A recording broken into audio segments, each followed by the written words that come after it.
Ripple est-il capable de faire de vous un millionnaire? Le rachat de XRP vous permettra-t-il de prendre une retraite anticipée? Est-il trop tard pour investir dans le XRP, ou le devriez-vous?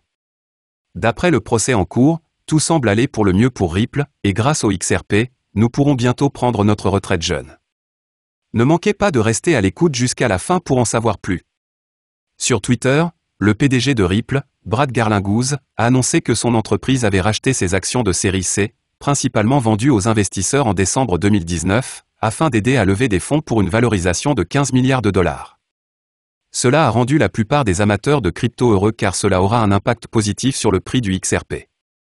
XRP a été surnommé la pièce du banquier depuis des années, avec une bonne raison. C'est la seule crypto-monnaie qui peut facilement connecter les banques et le monde de la crypto. Le XRP est la crypto-monnaie la plus recherchée au monde car il constitue un pont unique entre les mondes fiat et crypto. Le cadre RippleNet qui sous-tend XRP permet aux banques d'envoyer de l'argent au-delà des frontières de manière rentable et rapide. Il s'agit d'une caractéristique unique qui attire les banques vers XRP. RippleNet est également alimenté par XRP, et il utilise cette puissance pour fournir des liquidités à la demande à ses partenaires. Pour couronner le tout, RippleNet aide à l'émission de CBDC, qui sont la prochaine grande chose dans le monde de la cryptographie. La SEC continue de s'intéresser à cette société de crypto-monnaie.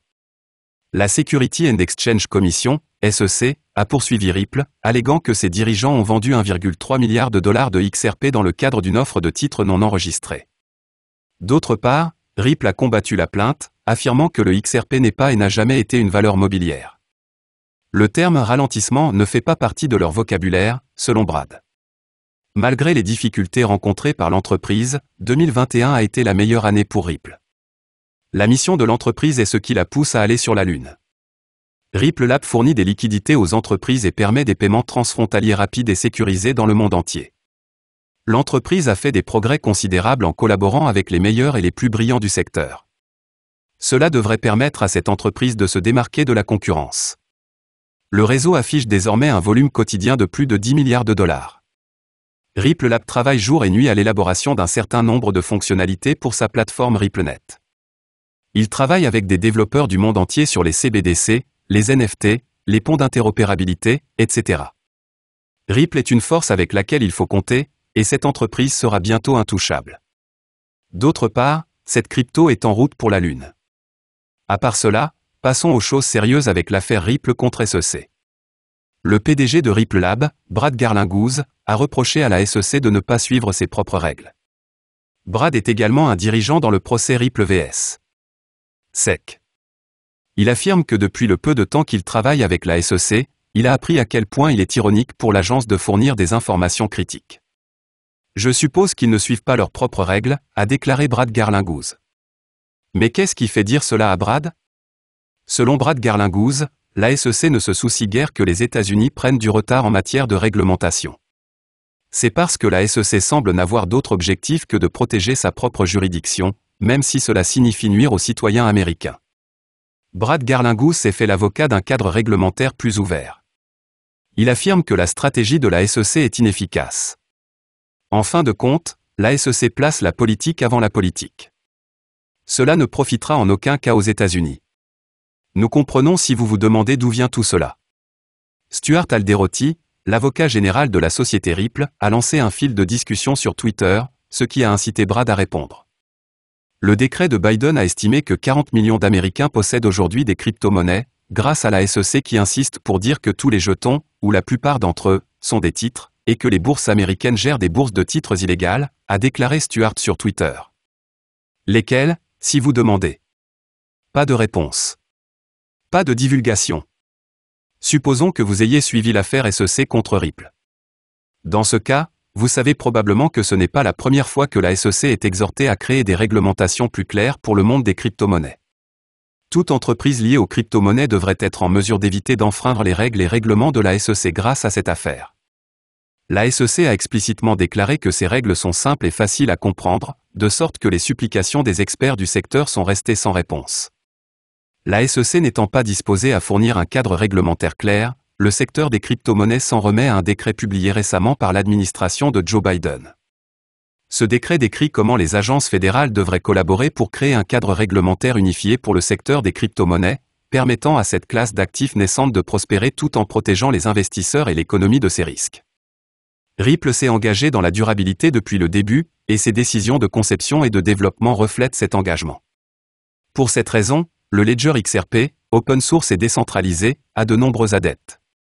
XRP a contribué à la réalisation de nombreux objectifs en tant que jeton natif sous-jacent utilisé pour les paiements, et il continuera à le faire dans les jours à venir.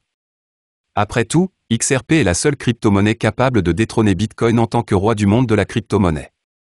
Selon le tracker CryptoWall Alert, alors que la 6e plus grande crypto-monnaie, XRP, a connu une baisse de prix substantielle, les grands investisseurs en crypto ont déplacé près d'un demi-milliard de ces jetons affiliés à Ripple entre les échanges. Le plus gros montant de XRP jamais envoyé était de 300 millions. Après la crypto-monnaie phare, le Bitcoin, qui a chuté de plus de 16% depuis hier, atteignant un plus bas de 26 300 $ sur la plateforme Bitstamp, le jeton XRP a connu une baisse significative d'environ 30%, dégringolant de 0,5 154 à 0,3 626 $. De plus, les investisseurs en crypto-monnaie ont vécu une semaine cauchemardesque alors que le marché s'est effondré et que le Bitcoin atteint son prix le plus bas depuis décembre 2020. De nombreuses autres pièces numériques, notamment l'Ethereum, le BNB et le XRP, ont également atteint de nouveaux planchers.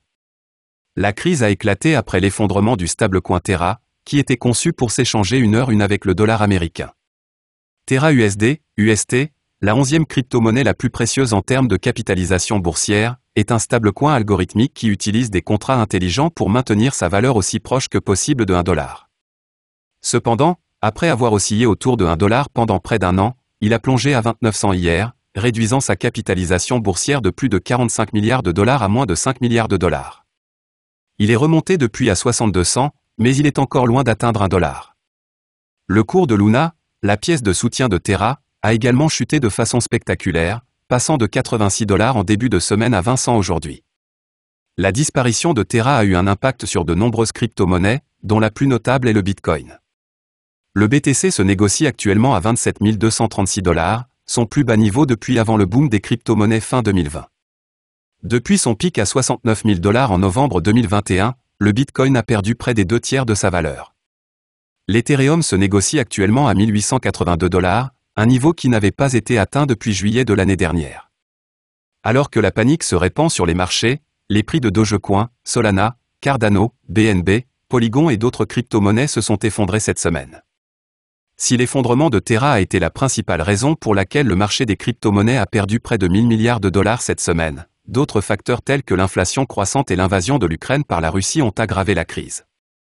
Selon MarketWatch, la disparition de Terra pourrait conduire à un examen réglementaire accru des monnaies stables. La secrétaire au Trésor, Janet Yellen, a déclaré mardi à la commission bancaire du Sénat que la débâcle de Terra ne fait que souligner qu'il s'agit d'un produit qui se développe rapidement et qu'il existe des risques pour la stabilité financière, et que nous avons besoin d'une structure appropriée. La bonne nouvelle pour les joueurs non crypto est que la baisse des prix rendra presque certainement le minage moins viable, rapprochant encore plus les coûts des cartes graphiques du PDSF. C'est ainsi que se termine la vidéo d'aujourd'hui. Merci de l'avoir regardée. Si vous l'avez apprécié, veuillez aimer, partager et vous abonner à notre chaîne pour d'autres contenus aussi intéressants.